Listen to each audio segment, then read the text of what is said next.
Hello, everybody. It's been a while since I have blogged. I'm getting very busy here in Viña. Um, it is November 21. It's a Saturday, which means I only have one more week left here in Viña del Mar, which is so sad. Um, yes, but anyway, so this first video that I'm going to make is going to be about the adventure that was Patagonia. Um, So my friends Hannah and Teresa and we were so excited to go. We had been planning it for like 2 months. We bought our plane tickets, like had everything planned out for the most part. And I was like looking at the weather before I went, and it said it was gonna rain every day. And I was like, okay, look, the weather changes pretty all the time there. Like they can never really get an accurate weather report down there just because it's in so much nature and they can't, it's never ever correct. So I was just really hoping that it wasn't gonna rain every single day. But it rained a lot. um, so we got there. It was actually it's quite the process to get to Patagonia. Even though I'm in Santiago, it's only about a 3.5 hour plane ride.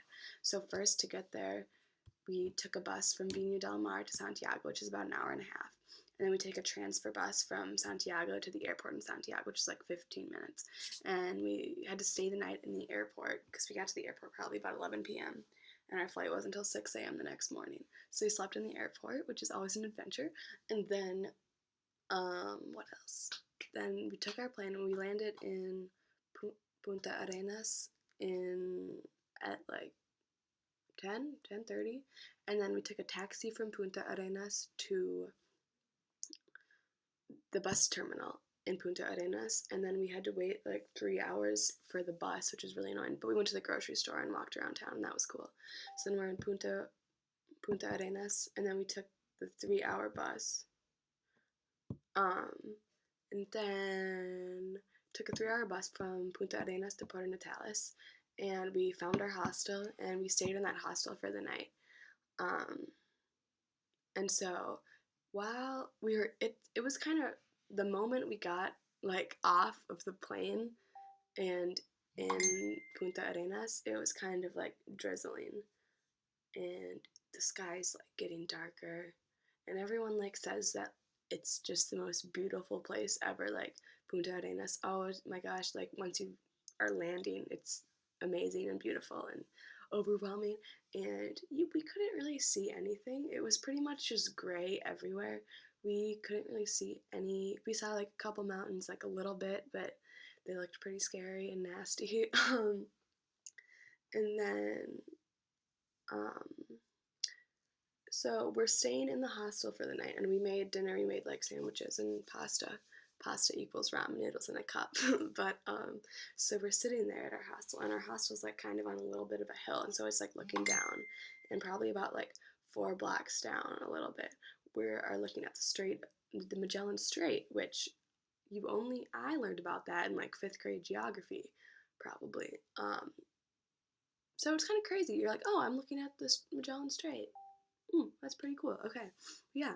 And so we're looking at the Magellan Strait and we're eating our food and it is just pouring rain. Like you can hear the wind from inside the hostel and the wind is just going crazy and it is raining. And that's when I cried for the first time, pretty much right after that, because yep, it was looking pretty sad.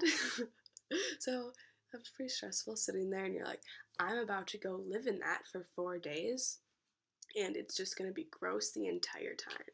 But we packed our things and like organized our things. We rented all of our equipment. We needed to rent poles. I needed to rent a sleeping bag because I didn't have one, and we rented like backpack covers because of the rain. So we had these like nifty little backpack cover things on. So we did that, and then we took a bus at 6. I think we were picked up at 6:10, 7:10, and I don't remember. It was early. I think we got picked up at like 7 in the morning at our hostel by a bus, and they took us to the bus terminal again.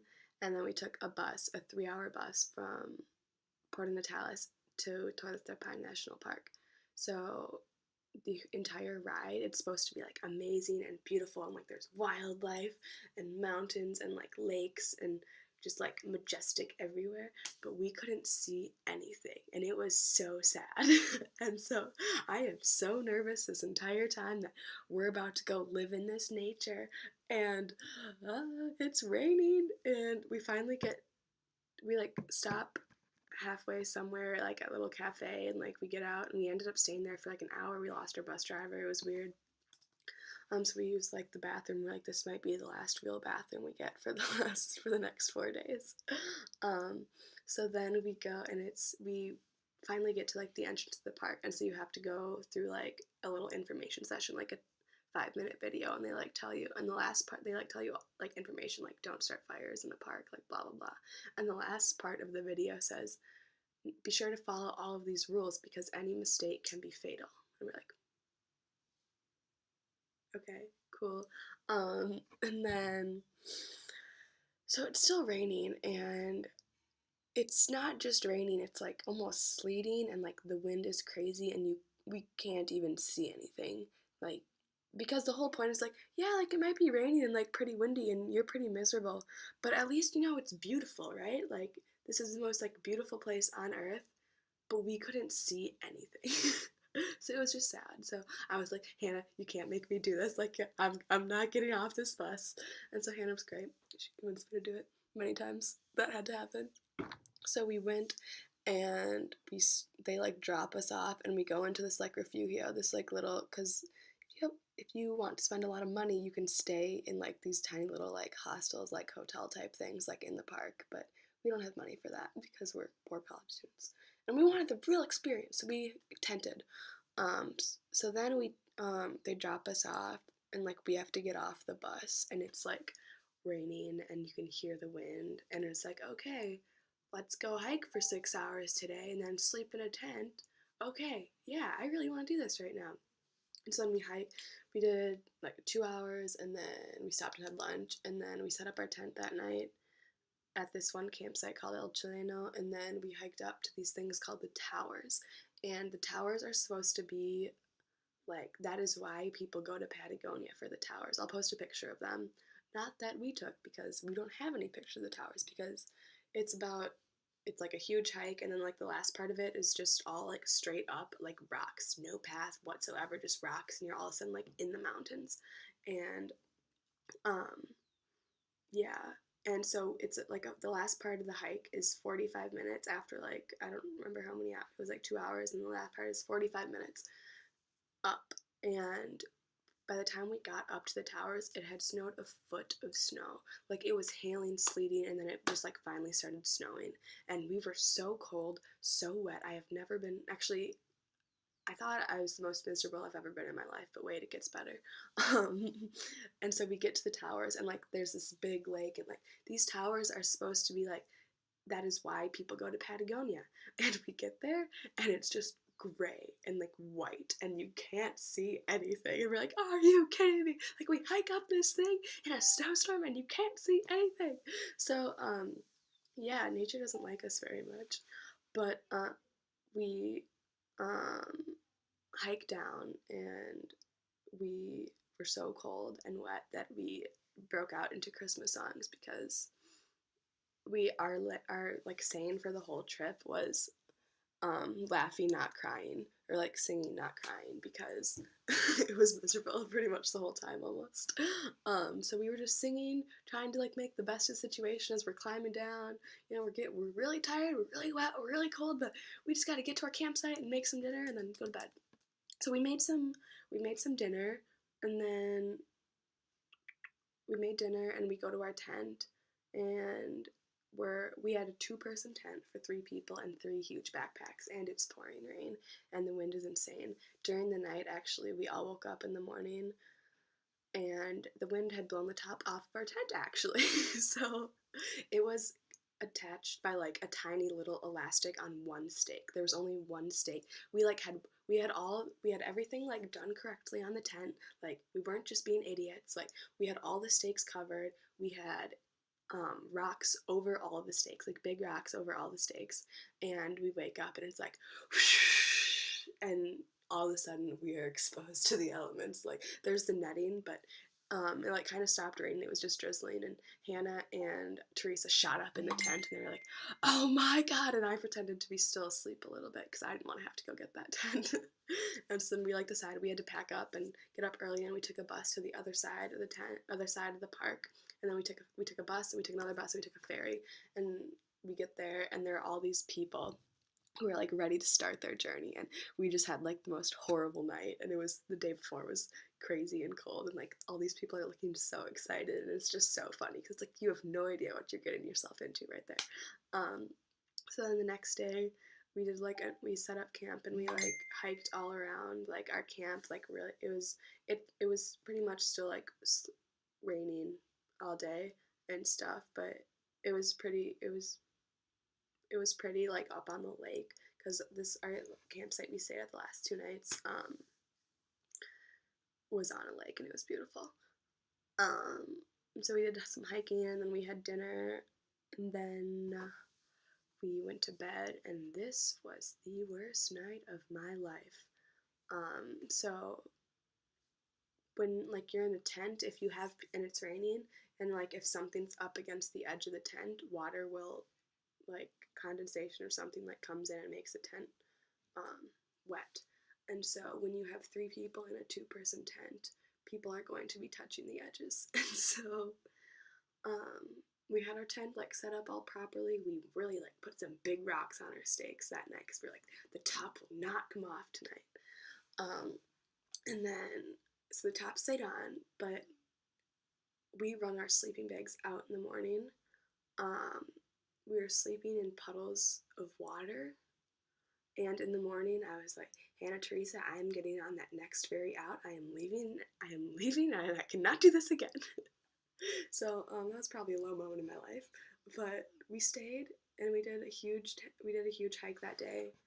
We made some breakfast and had some hot tea, and we did like an 8-hour hike up to, or like a 4-hour back hike up to the glacier, which was really, really cool.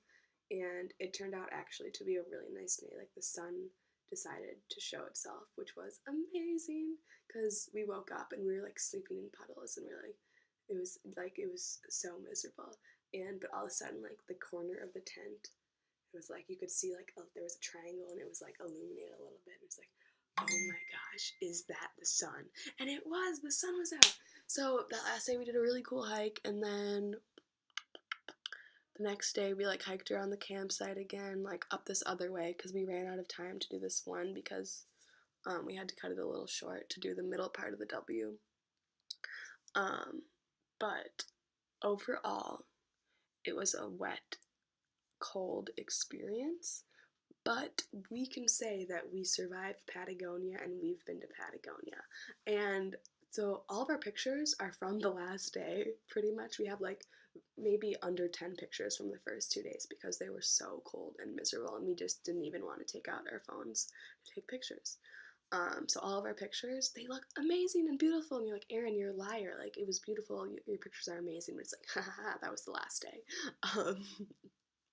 So that was that. We survived. Can say I've been to Patagonia, which is cool, I think. If you want to test yourself, go to Patagonia.